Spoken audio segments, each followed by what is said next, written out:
एक महिला 12 साल की बेटी के साथ पुलिस स्टेशन जाती है और पुलिस स्टेशन जाने के बाद उसने पूरी कहानी बयां की। जब पुलिस के सामने कहानी बयां करती है तो पुलिस इस मामले को उतनी गंभीरता से नहीं लेती जितना पुलिस को मामला गंभीरता से लेना चाहिए था।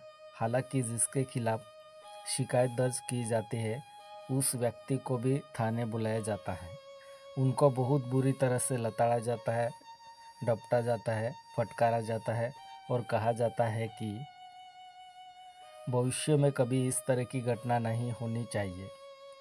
यदि घटना होती है तो तुम्हारे खिलाफ कठोर से कठोर कार्रवाई की जाएगी। जैसे महिला ने ये बात सुनी, महिला ने कहा कि साहब, जुर्म तो बहुत बड़ा है लेकिन आप सिर्फ उसको डांट फटकार रहे हैं।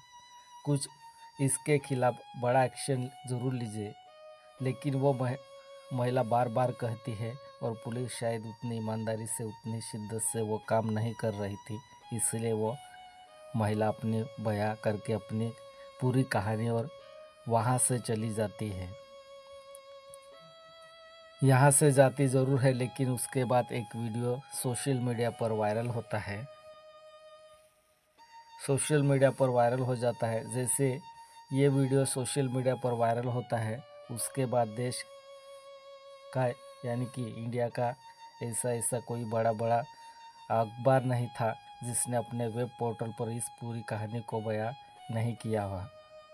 और जितने लोगों ने भी इस कहानी के बारे में जाना, उसके बारे में लोगों ने जानने की उत्सुकता और जाहिर की। उसके बाद फिर लोगों ने ये कहा कि जो भी हुआ है बहुत अच्छा हुआ है। हालांकि कुछ तबका ऐसा भी था जो इस घटना को लेकर विरोध में उतर जाते हैं लोग कि इस व्यक्ति को कानून का पालन करना चाहिए था और कानून के सहारे से ही अपनी लड़ाई लड़नी चाहिए थी। ये कोई तरीका नहीं होता लड़ाई करने का। लेकिन बड़ा तबका उस फैसले के पक्ष में जाता है। आगे होता है क्या नहीं, ये तो खैर पुलिस ही जांच के बाद स्पष्ट हो सकेगा। लेकिन जिसने भी ये कहानी सुनी थी वो लोग सुनने के बाद हैरान हो जाते हैं, सोचने पर मजबूर हो जाते हैं। नमस्कार, आज की जो सच्ची घटना मैं आपको सुनाने जा रहा हूँ, ये सच्ची घटना शुरू होती है कुवैत से। दरअसल कुवैत से 11 सितंबर को एक यूट्यूबर जो कि वहाँ पर नौकरी भी करता है,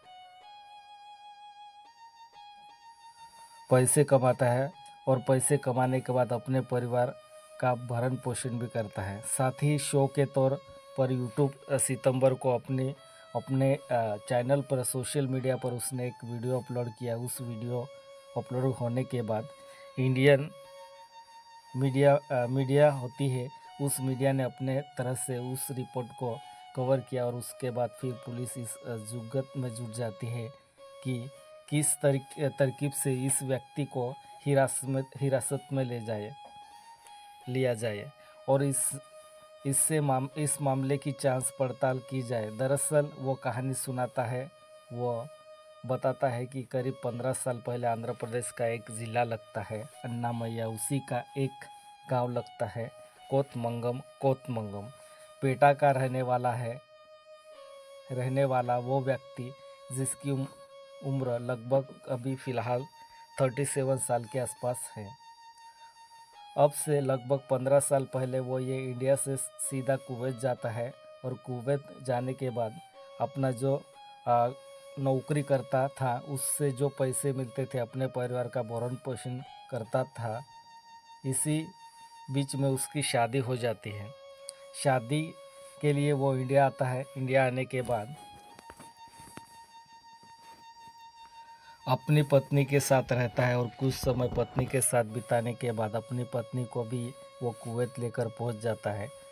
अब वो कुवैत में रहना सहना शुरू कर देता है। ज़िंदगी बहुत बढ़िया चल रही थी, अच्छी खासी चल रही थी। इसी बीच में उसको एक बेटी पैदा होती है। लेकिन बेटी जब पैदा होती है तो उस बेटी का वो पूरी तरह से ख्याल नहीं रख पा रहे थे। इसके लिए उन्होंने सोचा कि पत्नी भी वहाँ नौकरी करती है, पति भी वहाँ नौकरी करता था, इसीलिए उन्होंने अपने बेटी को सीधा इंडिया भेज दिया।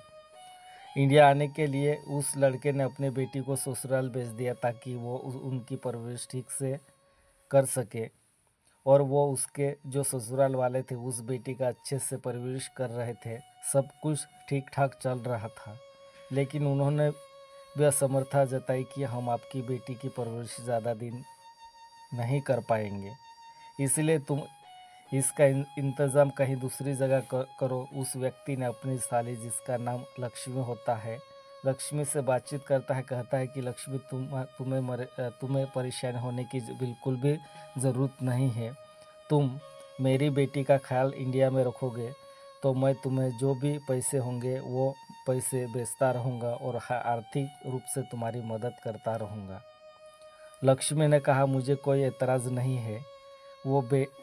वो बेटी जब 12 साल की आसपास की हो जाती है, लगभग 11 साल के आसपास की, तब वो अपने मौसी के साथ रहने लगती है। लक्ष्मी के साथ रहती थी। उसकी बहुत अच्छी से परवरिश होती है। माँ और बाप समय समय पर अपनी बेटी से बातचीत भी किया करते थे। सब कुछ ठीक ठाक चल रहा था, लेकिन अचानक ही एक दिन लक्ष्मी का कुवैत फ़ोन पहुंचता है, और फ़ोन कुछ इस तरह से पहुंचता है कि हम अब आपकी बेटी की जो भी देखभाल कर रहे थे वो देखभाल नहीं कर पाएंगे, इसीलिए आप अपनी बेटी को कहीं भी लेकर जाओ, किसी के पास ही छोड़ो, हम उसे नहीं रख सकते। लेकिन जैसे ही उस व्यक्ति को जो कुवैत में बैठा हुआ है उसकी पत्नी को ये बात पता चलती है तो सोचने पर मजबूर हो जाती है कि सब कुछ तो ठीक चल रहा था, अचानक से बेटी को ये वापस भेजने की बात क्यों कर रहे हैं।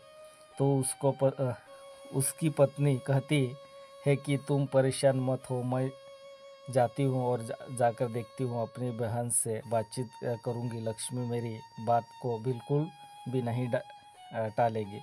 अब वो अपने बहन लक्ष्मी के पास जाती है। लक्ष्मी से जैसे ही बातचीत करती है तो लक्ष्मी से कहती है कि तुम इसे अपने पास कुछ दिन के लिए और रख लो, ये थोड़ी और बड़ी हो जाएगी, थोड़ी समझदार हो जाएगी, तब इसे हम अपने साथ ले जाएंगे। लेकिन लक्ष्मी ने साफ मना कर दिया। उसका जो पति होता है वो वेंकट रमन, उसने भी साफ साफ इनकार कर दिया कि मैं अब आपकी बेटी को अपने पास नहीं रख सकता, इसीलिए आप इस बेटी को यहाँ से लेके जा सकते हैं, हमें अब ये नहीं यहाँ नहीं रखना है। इस तरह की जब असमर्थता उसने जताया था ही, अब 12 साल की बेटी से माँ मिल रही थी तो बेटी कुछ भी कहने की स्थिति में नहीं थी। वो बिल्कुल चुपचाप थी, एकदम शांत थी, इतनी शांत कि बोल नहीं रही थी। उसके मन में था, उसके दिल में था, उसे बता पाने में वो असमर्थ हो रही थी, परेशान हो रही थी। माँ ने अपनी बेटी को अपने सीने से लगाया, उसे घर लेकर जाती है और खूब सारा प्यार देती है। उसको जो भी मनपसंद चीज़ें होती है वो खिलाती है, पिलाती है, उससे बातचीत करती है। कहती है कि तुम इतनी उदास तो कभी नहीं थी, इतनी उदास क्यों हो? मौसी के यहाँ से आने के तुम्हें तकलीफ़ हो रही है।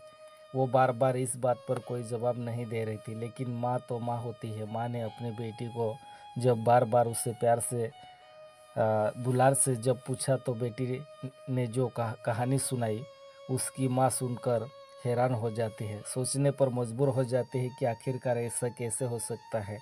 दरअसल लक्ष्मी का जो ससुर होता है वो शारीरिक रूप से विकलांग होता है, और एक दिन ऐसा था कि जब लड़की सो रही थी अपने जगह पर, तभी उस बीच में घर पर कोई नहीं था और लक्ष्मी के ससुर ने उस 12 साल की लड़की के साथ गंदा और घिनौना कृत्य किया। जब उस लड़की ने विरोध करने की कोशिश की तो उस विकलांग आदमी ने उस लड़की को इतना डराया धमकाया और कहा कि ये बात अगर तुमने किसी से बताने की कोशिश की तो फिर अंजाम अच्छा नहीं होगा। वो बेटी डर जाती है और अपने इस बात को किसी से कह नहीं पाती, लेकिन जो उसके साथ हुआ था, उसके साथ होने के बाद वो वैसे खिलखिला के उस घर में नहीं रह पा रही थी जैसे वो पहले रह रही थी। मौसी समझ जाती है कि इसके साथ कुछ ना कुछ ऐसा हुआ है जो शायद ये बता नहीं पा रही हैं। मौसी ने बड़े प्यार से उस लड़की को साथ पूछा जाता है कि बेटा आखिरकार क्या हुआ है। तब उसने अपने मौसी को पूरी कहानी सुनाई। जब मौसी को कहानी सुनाई तो हद तो तब हो जाती है जब उसकी इज्जत पे फिर से हाथ डाला जाता है। अब मौसी ने कहा कि शायद ये यहाँ रहोगी तो भविष्य में इसके साथ फिर से कुछ न कुछ होगा, इसीलिए मैं इसकी माँ इसके पिताजी के पास भेज देती हूँ। और ये बात उसने अपने पति से भी कहा कि किसी भी तरकीब से इस बेटी को यहाँ से वापस भेजो, लेकिन उसने अपने पति को नहीं बताया था कि उसके पिता ने कुछ बेटी के साथ इतना घिनौना गिरा हुआ काम किया है।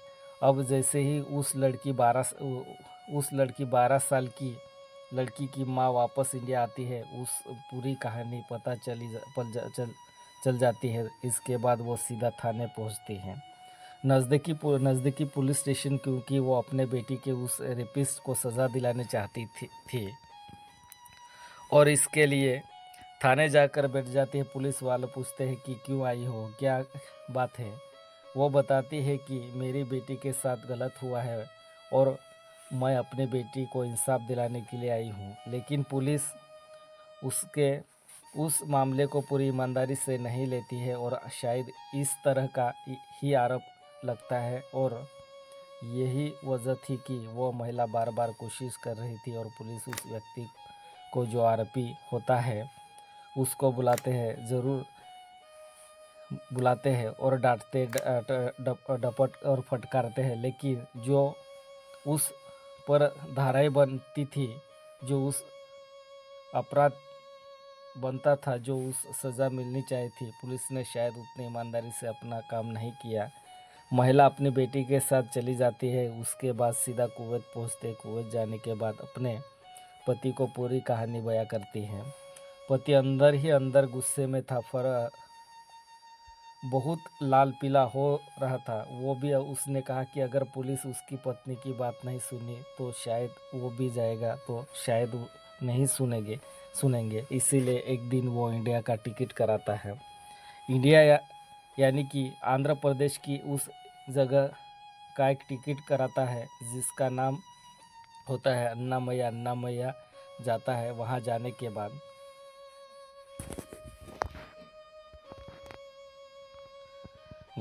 के बाद वो जगह लगती है बुल्लाबारी वो पल्ली, वहाँ पर जाता है वो बुल्लाबारी पल्ली।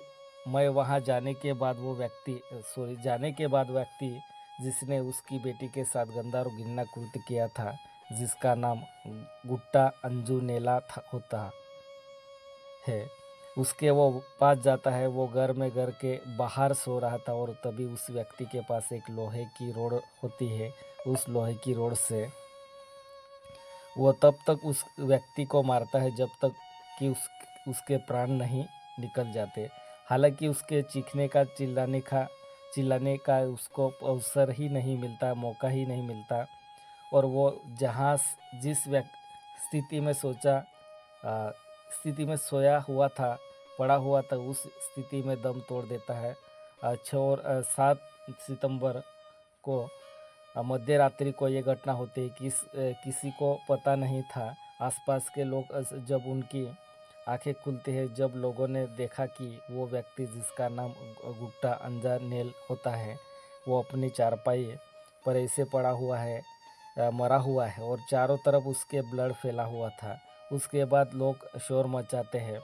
मौके पर पहुंचते हैं घर वाले को ये सूचना दी जाती है। पुलिस मौके पर आती है और पुलिस इस मामले की जांच पड़ताल में जुट जाती है। लेकिन तमाम कोशिश के बावजूद भी ये पता नहीं चल पा रहा था कि आखिरकार गुट्टा की हत्या हुई कैसे। कोई भारी वस्तु लगातार इसको बार बार मारा गया था। उसकी मौत हो जाती है। पुलिस इस मामले में मुकदमा दर्ज कर लेती है और मुकदमा दर्ज करने के बाद जांच पड़ताल में जुट जाती हैं। लेकिन जब पुलिस को कोई सुराग नहीं लगता, हालांकि पुलिस की जांच चल रही थी, लेकिन यह घटना होती है 6 और 7 सितंबर को मध्यरात्रि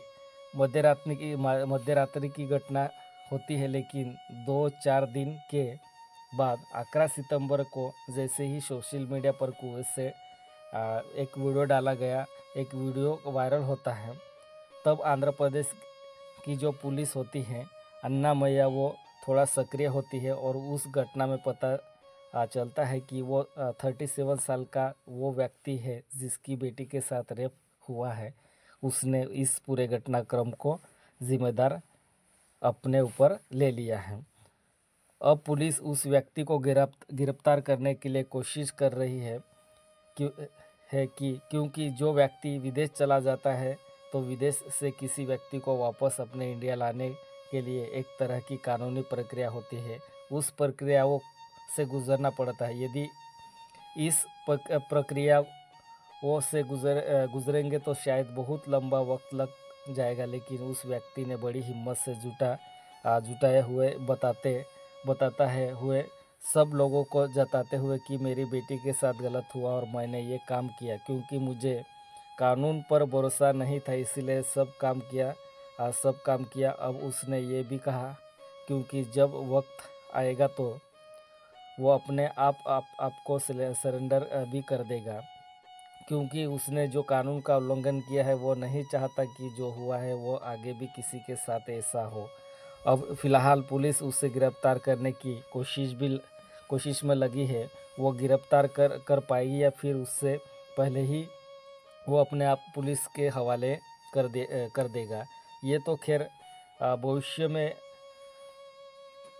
आगे पता चल पाएगा, छिपा जो भी होना है। लेकिन जिस तरह की ये घटना होती है उसके बाद कुवैत या फिर विदेश में नौकरी करने वाले लोगों के दिमाग में ये बात पहुंचती है और जिसने इस पूरे घटनाक्रम को सोशल मीडिया के माध्यम से जाना समझा, वो लोग बड़ी संख्या में इस व्यक्ति के फैसले के समर्थन में भी करने लगे।